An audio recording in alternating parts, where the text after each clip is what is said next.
Hello, Pittsburgh. I'm Zach Gibson, and this is TribLive's From the Newsroom podcast, bringing you top stories from TribLive.com. Donald Trump made his return to the White House when he was sworn in just after 12 p.m. on January 20th. In his first week, he signed more executive orders than any other president. The executive orders are the beginnings of the second Trump administration's attempts to make good on the promises the president made during campaign season. These 35 executive orders in the first week, ranging in variety from, quote, ending illegal discrimination and restoring a merit-based opportunity, end quote, which ends federal DEI programs and identifies them as illegal, to withdrawing from the World Health Organization, quote, due to the organization's mishandling of the COVID-19 pandemic and its inability to demonstrate independence from the inappropriate political influence of WHO member states. During the inaugural prayer service on January 21st, Washington's Bishop of the Episcopal Church, the Reverend Mariann Edgar Budde, took time during her sermon to give advice and remind President Trump of his duty to all members of the United States. Here with more information is Lori Falce. Hi, Lori. Hi. Thanks for coming on today. Anytime. So let's start all the way back at the beginning of Inauguration Day. We haven't covered this yet on From the Newsroom. So Trump is now in the White House. It's the second Trump administration, and he seems to be going full steam ahead from as early as day one.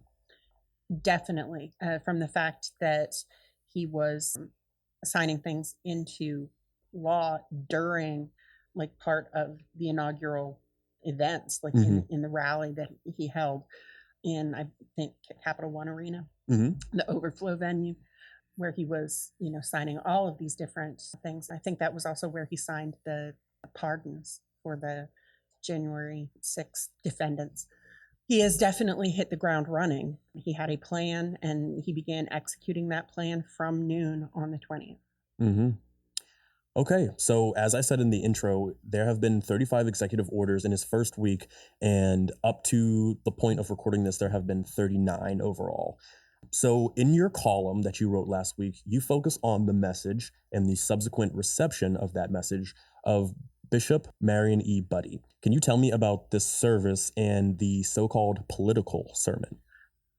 The inauguration, it might be kind of odd because we do have that whole separation of church and state thing, but a presence of faith leaders has always been a part of the inauguration, from the fact that they swear on a Bible when they take the oath, but having a sermon, having a prayer service where people gather and basically ask God for help getting through what is an awesome responsibility, and in some ways a terrible task. And I don't mean that terrible in a negative connotation, but just in the weight of it. There's a huge responsibility, huge pressure to accomplish what needs to be done, and sometimes people don't want to be done, and the things that you have promised your supporters that you're going to do. It's a lot. And people need help.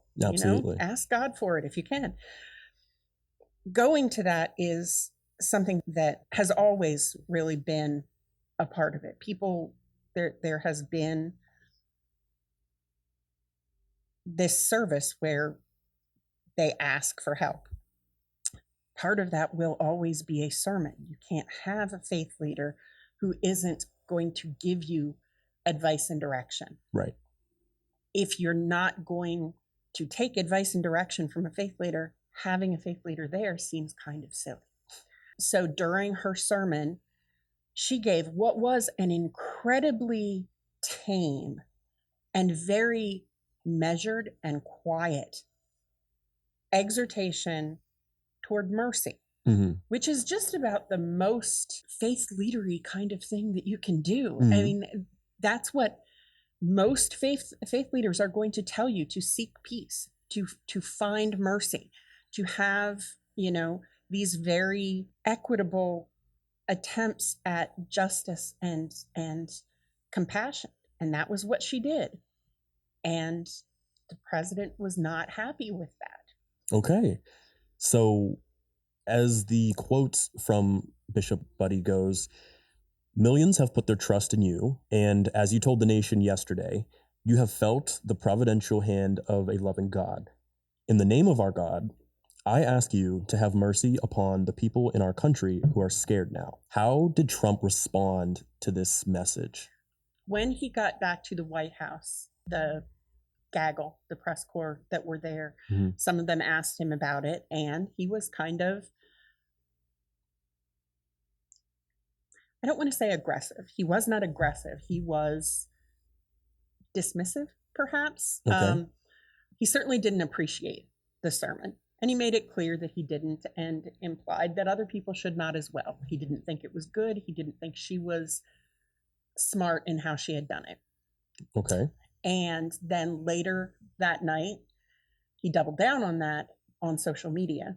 We all know that the president really enjoys taking to social media in that way. I think it's a way that he can. Some people think that it's very, that he says things without thinking that way. And I don't think that's true. I think that it allows him to think more. I think that he kind of processes what he wants to think and gets it out in the way that he wants without having to wait for somebody to ask him a question. Okay. And he did that there. He was he said that she was nasty. He said that she was politicizing things, that she was bringing her church into something where it didn't belong. He was going to the church. So I'm not sure why she is bringing the church to politics when politics was coming to the church. Politics was literally going to the church and asking supplicantly for its input. So that seems perhaps inappropriate. Okay. The criticism. So in all of these responses, at the end of the day, Trump demanded an apology from the bishop. Now, Bishop Budde has since responded and said that she will not apologize. In an interview, she said that she didn't think it would land as harshly as it did on his ears, and that she was surprised, in fact, to find that she was receiving backlash for her message, when she originally thought if she was to receive backlash, it would have been because her message was too tame. I agree. I mean, I went to Catholic school. From first grade on up to eighth, I was in school every day. We prayed when we came in. We prayed before each class. We prayed before lunch. We prayed after lunch. We prayed at the end of the day. On Fridays, every Friday, we went to Mass. And that was just a regular week. That was not when we had a holy day of obligation or anything. Right. We could be there more. And that doesn't count the religion class that I had every day.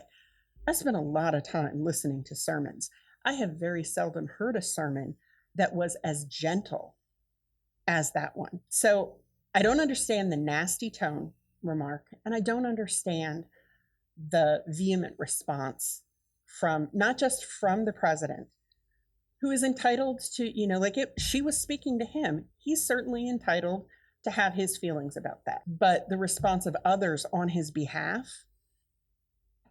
it feels like none of these people have heard a sermon before and are not realizing exactly how gentle that was.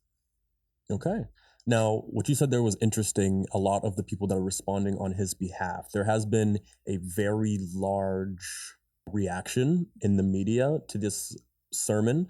A lot of people echoing what came from Trump's posts and what he said in interviews. But this is all starting to build into this larger voice that we've seen from Donald Trump, both in his previous term and in his campaign trail. His connection with his supporters, a lot of the things that he brings out in his followers, you see repeated over and over again in the media. Now, this has been a large buzz in the media, and when asked about the attention on her right now, Bishop Budde said that she hopes the focus comes off of her soon and hopefully turns to the ideas of her sermon, which were having mercy for one another as Americans. I hope that as well. The message of having mercy is something that we should all be listening to every day. Mm. It's something that should apply to, it definitely should apply from the top seats of our power, of course, but it should be something that every level of our government is thinking about doing things with mercy. It's when we forget about mercy that government goes wrong. When we forget about mercy, that people get shot, like because of interactions with police that should have been completely basic and benign. People lose their homes when government isn't merciful. People lose their lives to disease or to accidents when government isn't merciful, because it's just thinking, government should always think about both the letter and the spirit of the law. And the spirit is where the mercy comes in. Now, a part that you mentioned before that I wanted to go back to, the idea and the concept of having a prayer and spiritually led service as part of the inaugural process is not something that's new. In fact, you reference it a few times through sermons to other presidents.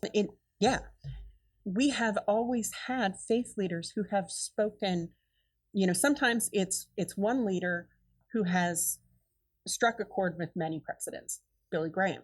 And certainly Billy Graham's son, Franklin, is a close advisor of President Trump. Sometimes it is a more personal connection between a particular faith leader and a particular president. So it might just be somebody who shows up for a while for one particular president. Sometimes it's a faith leader from that person's particular church, and sometimes it's not. Sometimes it's somebody who is a completely different, but strikes a chord with that person. I think that Kirby John Caldwell with George W. Bush in 2001, and he at his service said, "Forgive us for choosing pride over purpose." That's an important thing to think about. It's easy when your nickname is the most powerful man in the world. Yeah. That's a prideful sentence. Absolutely. You need to remember that the pride isn't the point. It's the purpose. And to my knowledge, George Bush was not offended by that statement. That's the kind of thing that you need to be able to tell the most powerful man in the world. Absolutely. You still put your pants on one leg at a time. Right. Absolutely. So in all of these responses, there's always some bit of advice in their sermons given to the president. This is one of the first and loudest times we've seen a negative reaction to these inaugural sermons. Now, all of this isn't necessarily out of the vein of what we would expect from someone giving what can be seen as criticism to the Trump administration. The Trump administration is now trying to formulate their second term and send a message very quickly and very strongly. What kind of message is that the Trump administration is beginning to send to Washington and to the American people? It is not surprising that the president is trying to do as much as possible as quickly as possible. That is something that they all try to do. They all have this objective of the very arbitrary first 100 days. What are you going to accomplish in your first 100 days? And part of that is our fault, because the media is going to look at those first 100 days and critique what happened in that period. Are they on track? Are they doing what they should? So we have to take some responsibility for that lens. But it's something that they're going in, they are trying to make change, because especially when you have a situation like now, where you have party changeover, so that speaks to a radical change in message. And when you are changing to a president who has already had the job, this is something we haven't seen since Grover Cleveland. Right. There's and Grover Cleveland was not dealing with a 24-hour news cycle. Absolutely. So to be charitable and fair to President Trump, he is dealing with an unprecedented situation right now. He has objectives, he has goals, he has people that he believes are expecting certain things from him. So of course, he is moving quickly. However, sometimes in the course of moving quickly, we lose sight of the things that have to happen. When you're taking things apart, the pieces fall apart. Mm-hmm. And there's going to be a lot of Legos on the floor for people to step on when this is all over. Absolutely. Because he has a lot of tech support and a lot of tech people surrounding him, not the least of which is Elon Musk, at the Department of Government Efficiency. Yes. Efficiency. There is a phrase that's associated particularly with CEOs in tech about move fast and break things, because they are talking about industries that they are creating as they go. Mm-hmm. They're building this plane while they're flying it. Right. It makes sense that they are trying to do things quickly so that they're not wasting investors' money. They're trying to find a way to, that all of that makes sense why they are trying to move quickly. Right. They're inventing it. Mm-hmm. We're not inventing this. Right. This is a ship that's already built. And if you break it, it can sink. You have to be cognizant of that. Mm-hmm. Now, to color some of the points that you're making, we can look at some of Trump's executive orders. Two very big ones that I've seen that we've covered in the media was the orders rolling back transgender rights and toughening on immigration policies, and most recently, the freezing of federal funds. All of these things can have different ripple effects that really we have no clue of the scale and the impact that it will have on the American society. We're not going to have any idea what the effect of the transgender rights aspects are until much further down the line. We do know that people in the LGBTQ community have much higher rates of some really tragic outcomes regarding mental health, regarding their own health and safety, regarding the domestic abuse within their families, not domestic abuse from a partner per se, but domestic abuse from other people in their family, assault in the community, and suicide. The suicide numbers among people in the LGBTQ community are just, they're tragic. There's really no other word than tragic for it. Those numbers are going to take time for us to see how this plays out. But the freezing of programs and money, that we're going to see much sooner. We're already seeing fallout from that. The freezing of jobs, we're seeing fallout from that. Absolutely. People who have already moved to take a job and now being told that it's not there for them. Right. How is that going to affect, like one of the things that people wanted to see from President Biden, they want to see unemployment numbers go down. If we are encouraging, as the things that came out last night, they're encouraging people to leave the government, to quit, resign. If we have people resigning from the government and we have people who's hiring in critical positions, because some of the positions that we're talking about are the VA, which is already critically understaffed. Right. So if we have people who are not being hired and people who are being forced to resign, what is the federal government is one of the largest employers in the country. What is that going to do to our unemployment numbers? There's huge potential for this to be an outcome that people did not expect. Now, one other thing that I have seen when it comes to the new Trump administration and this new tone that they're trying to set is what appears to be a very blunt and interesting contention with the Constitution. Trump recently pardoned around 1,500 individuals who were involved in the attack on January 6th and what he now calls a day of love. Also, he attempted to revoke birthright citizenship, which to me was one of the most striking actions that he's taken since taking office.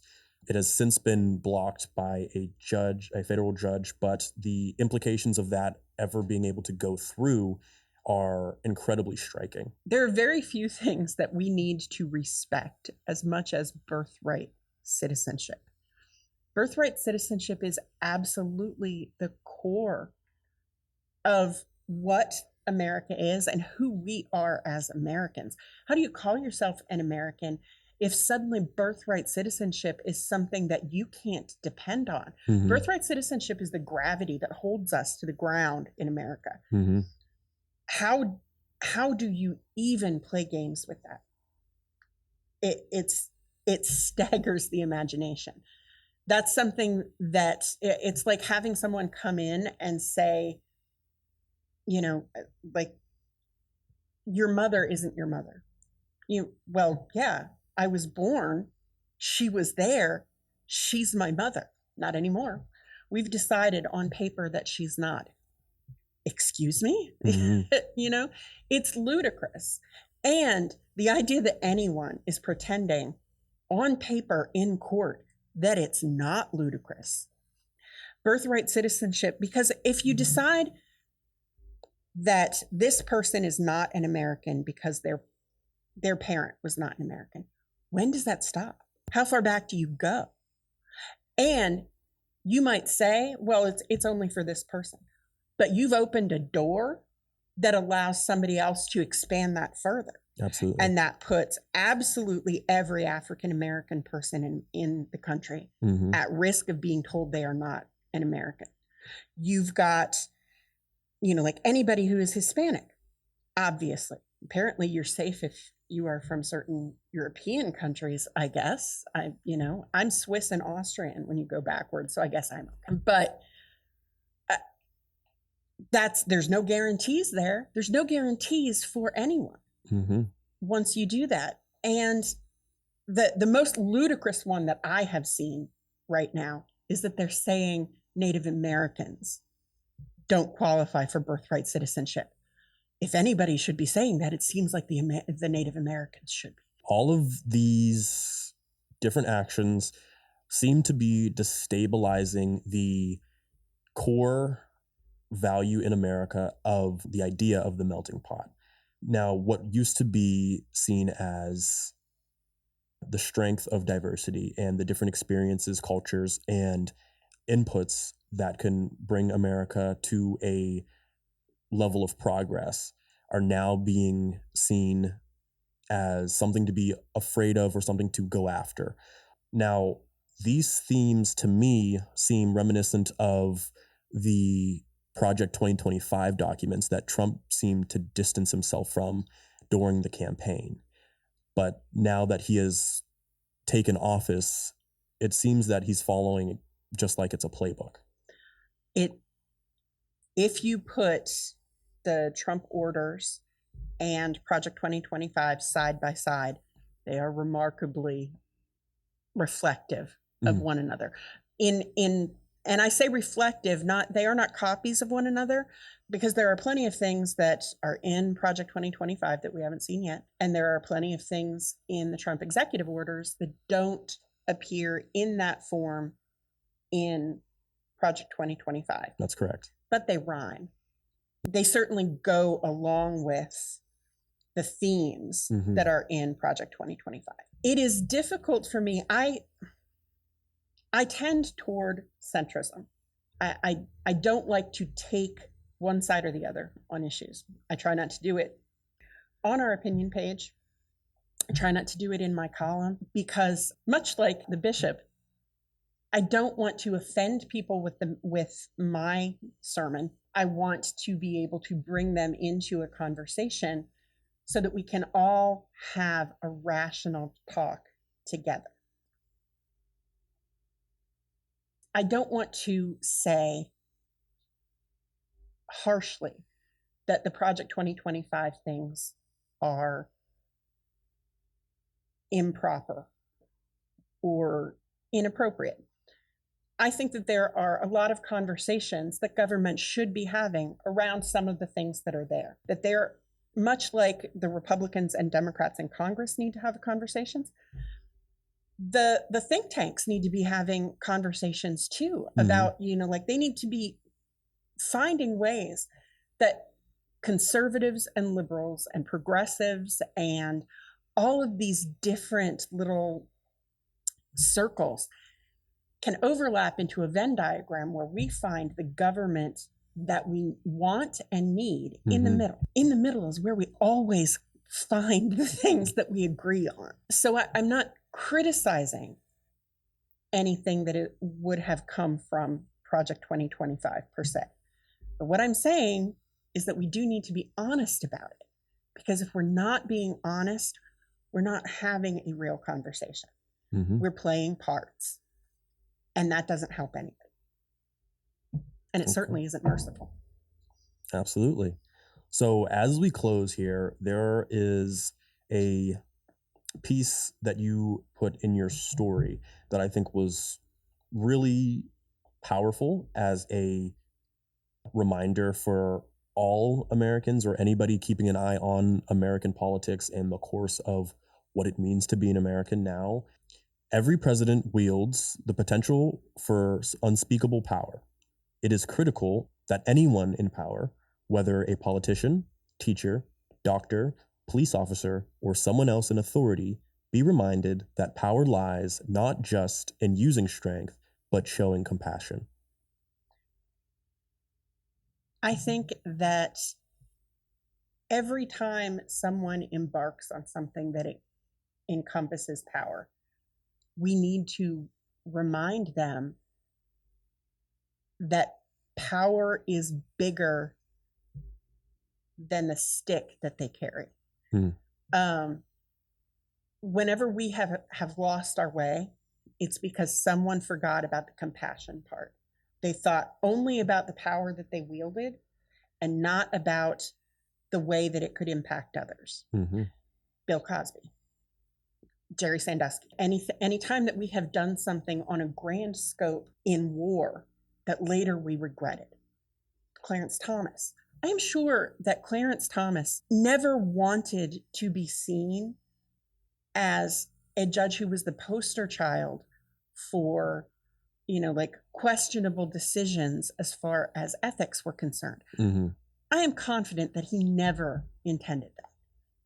But he thought about the power and he wasn't thinking about the compassion, and the compassion in this instance would be you work within what you've got, not what you want. We should always be working with what we've got and not what we want. When you focus on the want is when you get into the ugly side of power. And power is supposed to be there to serve others, not to serve ourselves. Well, Lori, thank you for coming on to discuss this new term, and I am looking forward to seeing what comes of this new administration alongside you. Thank you. Thanks for joining. If you enjoyed this week's episode, share the podcast to help keep Western PA locally informed with insightful discussion and the latest news from your area. It's an easy way to spread the word, and it helps our podcast reach more people like you.